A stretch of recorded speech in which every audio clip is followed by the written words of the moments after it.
সুপ্রিয় শিক্ষার্থীবৃন্দ, অনলাইন ক্লাসে তোমাদের স্বাগত জানাচ্ছি। আমি ইসমাইল হোসেন, প্রভাষক জীববিজ্ঞান, মেজর জেনারেল মাহমুদুল হাসান আদর্শ মহাবিদ্যালয়, টাঙ্গাইল। আজকে আমাদের আলোচ্য বিষয় হচ্ছে জীববিজ্ঞান দ্বিতীয় পত্রের দ্বিতীয় অধ্যায়ের প্রতীক প্রাণী রুই মাছ নিয়ে। প্রথমে আমরা রুই মাছের ক্লাসিফিকেশন, দ্যাট ইজ শ্রেণীবিন্যাসটা জেনে নেই।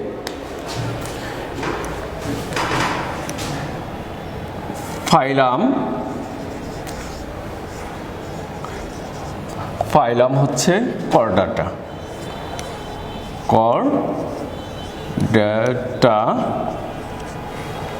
সাব ফাইলাম হচ্ছে সাবফাইলাম, ভার্টিব্রেটা।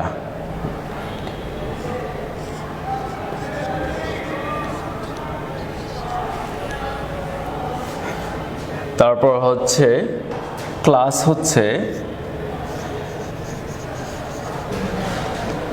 অ্যাক্টিনপটেরিজি, অ্যাক্টিনপটেরিজি।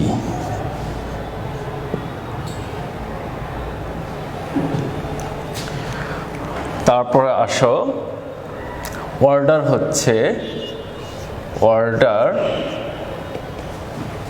চিপ্রিনিফর্মিস। অর্ডার হচ্ছে চিপ্রিনিফর্মিস। ফ্যামিলি হচ্ছে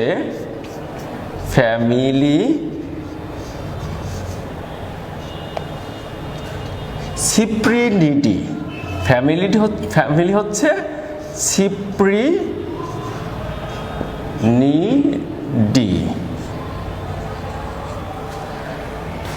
জেনাস হচ্ছে ল্যাবিও।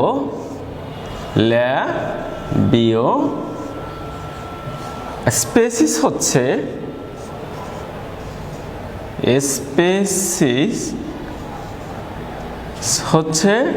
ল্যাবিও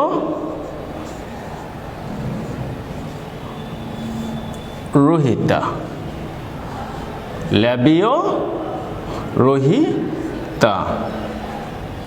তোমরা অনেক সময় দেখি ভুলে কিন্তু ওই আন্ডারলাইন করাটা বাদ দিয়ে থাকো। এটা অবশ্যই খেয়াল রাখতে হবে, যেহেতু দ্বিপদ নাম, এখানে অবশ্যই কি করতে হবে, নিচে মার্জিন দাগ দিতে হবে। তাহলে আমরা ক্লাসিফিকেশনটা জেনে নিলাম। ফাইলাম হচ্ছে করডাটা, সাব ফাইলাম হচ্ছে ভার্টিব্রেটা, ক্লাস হচ্ছে অ্যাক্টিনপটেরিজি, অর্ডার হচ্ছে চিপ্রিনিফর্মিস, ফ্যামিলি হচ্ছে চিপ্রিনিডি, জেনাস হচ্ছে ল্যাবিও, আর স্পেসিস হচ্ছে ল্যাবিও রোহিতা। এখন আমরা বাহ্যিক গঠনে চলে যাব। তোমরা একটু মনোযোগ দিয়ে খেয়াল করবে।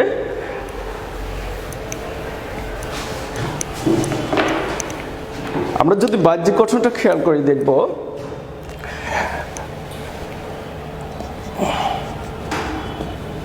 রুই মাছ মাঝখানে প্রশস্ত, তারপর হচ্ছে দুই পাশে সরু, মাঝখানে প্রশস্ত, দুই পাশে সরু।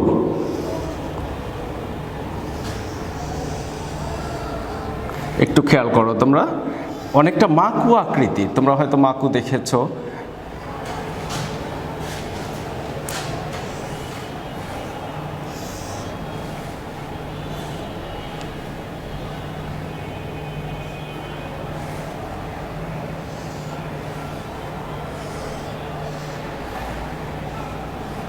তোমরা একটু খেয়াল করো, রুই মাছের দেহকে তিনটি অঞ্চলে ভাগ করা যায়, তিনটি অঞ্চলে।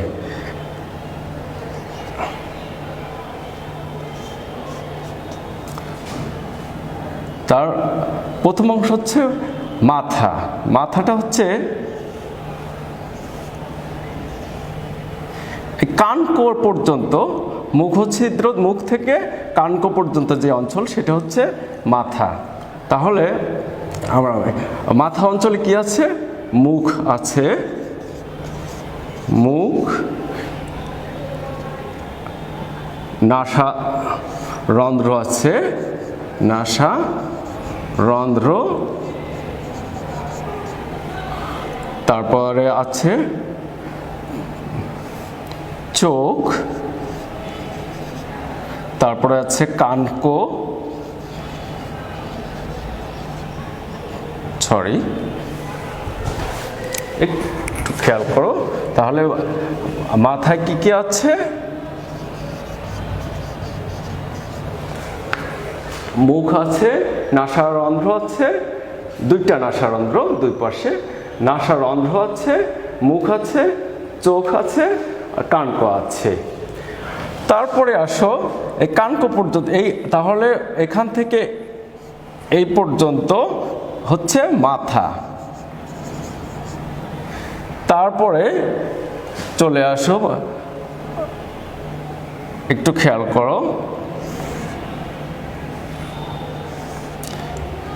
আছে পৃষ্ঠ পাখনা। পৃষ্ঠ পাখনাটায় রশ্মির সংখ্যা হচ্ছে 15 থেকে 16টি, 15 থেকে 16টি এরকম রশ্মি আছে। তারপরে আছে বক্ষ পাখনা। বক্ষ পাখনায় একটু খেয়াল করো, বক্ষ পাখনায় রশ্মির সংখ্যা হচ্ছে 16 থেকে 17টি। তাহলে এখানে 15 থেকে 16টি কি আছে? রশ্মি আছে পাখনা। আর এখানে আছে 16 থেকে 17টি। তারপরে খেয়াল করো, তাহলে এটা হচ্ছে পৃষ্ঠ পাখনা। পৃষ্ঠ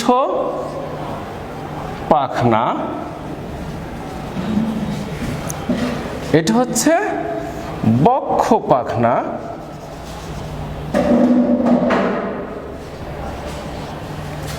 তারপরে আসো দেখো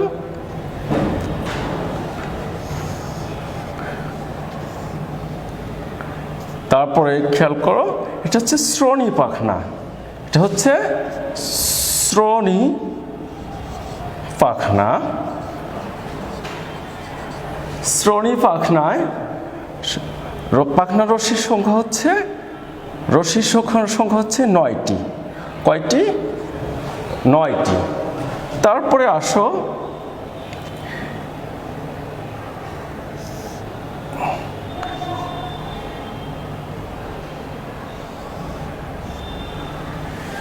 সরি একটু বেশি ওইদিকে চলে গেছে, একটু খেয়াল করো।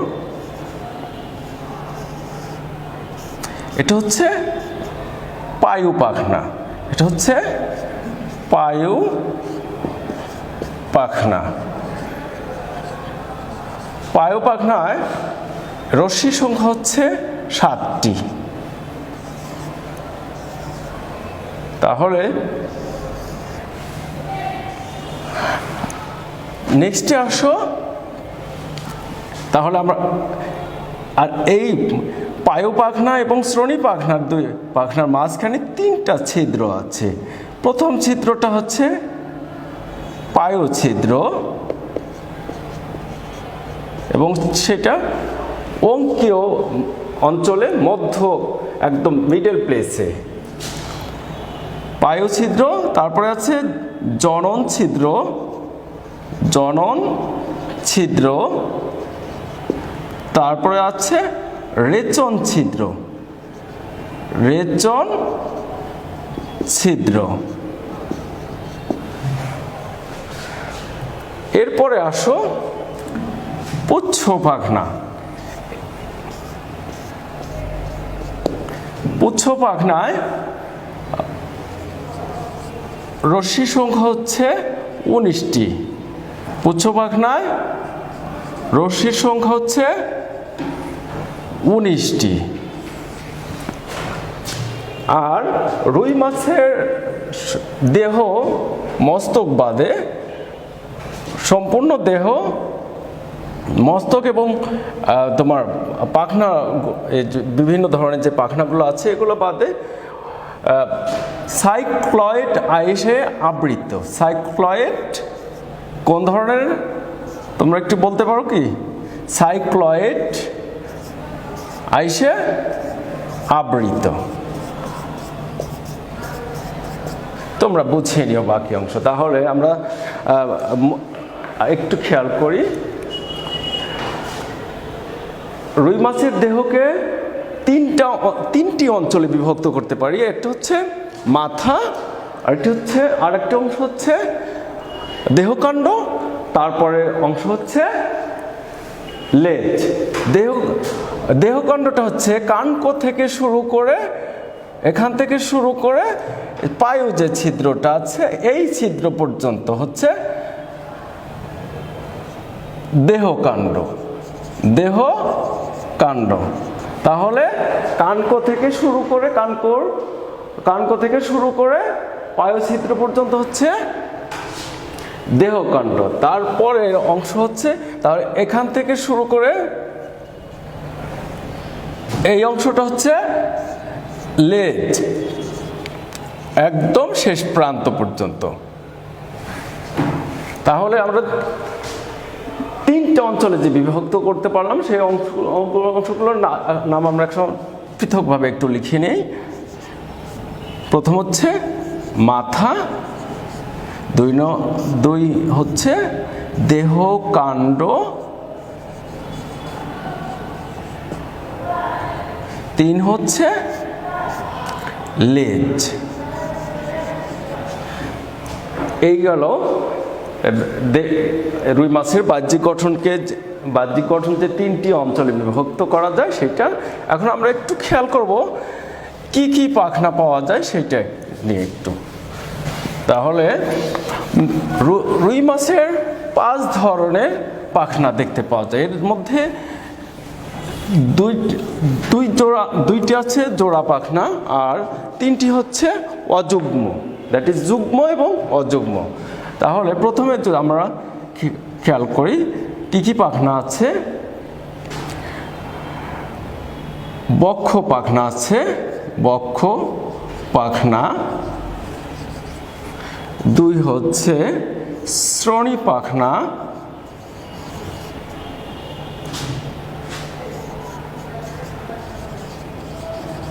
3 হচ্ছে পায়ু পাখনা।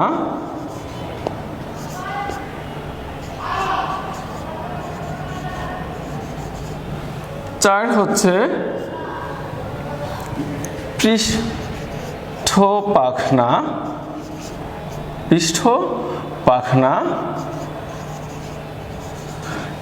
5 হচ্ছে পুচ্ছ পাখনা।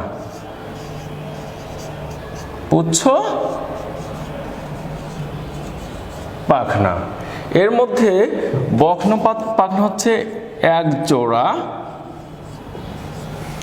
শ্রোণী পাখনা হচ্ছে 1 জোড়া, পায়ু পাখনা হচ্ছে 1টি, পৃষ্ঠ পাখনা 1টি এবং পুচ্ছ পাখনা হচ্ছে 1টি। নিশ্চয়ই তোমরা বুঝতে পেরেছ যে 5 ধরনের পাখনা দেখতে পাওয়া যায়। তার মধ্যে বক্ষ পাখনা হচ্ছে 1 জোড়া, বক্ষ পাখনা হচ্ছে 1 জোড়া, শ্রোণী পাখনা হচ্ছে 1 জোড়া, পায়ু পাখনা হচ্ছে 1টি, পৃষ্ঠ পাখনা হচ্ছে 1টি এবং পুচ্ছ পাখনা হচ্ছে 1টি। আর এই পুচ্ছ পাখনাটা হচ্ছে প্রধান চলনাঙ্গ হিসেবে ব্যবহার হয়। সবগুলো পাখনাই কিন্তু চলনে ব্যবহৃত হয়। এর মধ্যে পুচ্ছ পাখনাটা সবচেয়ে বেশি, মানে দ্রুত চলনের জন্য, দ্রুত কোথাও যাওয়ার জন্য বা যে কোনো সময় ওর আত্মরক্ষার জন্য এই পুচ্ছ পাখনাটা ব্যবহার করে থাকে। মেইনলি দ্রুত চলনে পুচ্ছ পাখনাটা অর্থাৎ ব্যবহৃত হয়। এই পুচ্ছ পাখনাটা হচ্ছে প্রধান চলনাঙ্গ। এছাড়া অন্যান্য যে পাখনাগুলো আছে এই পাখনাগুলোও চলনে সহায়তা করে। যেমন পৃষ্ঠ পাখনাটা দেখা গেল হয়তো ও হেলে তুলে যাতে না পড়ে সে কাজে ব্যবহার হয়, অর্থাৎ অনেকটা ভারসাম্য রক্ষা করে। তারপরে পায়ু পাখনাটা যখন নিচের দিকে চলে যাবে তখন নিচের দিকে যাওয়ার জন্য পায়ু পাখনাটা ব্যবহৃত হয় বেশি। আর শ্রোণী পাখনা আর এরপরে আসো বক্ষ পাখনা, যখন নিচ থেকে উপরের দিকে উঠবে তখন কিন্তু বক্ষ পাখনাটা অনেক গভীর থেকে উপরের দিকে ওঠার জন্য ব্যবহৃত হয়। নিশ্চয়ই তোমরা পাখনা সম্বন্ধে ধারণা পেয়েছ।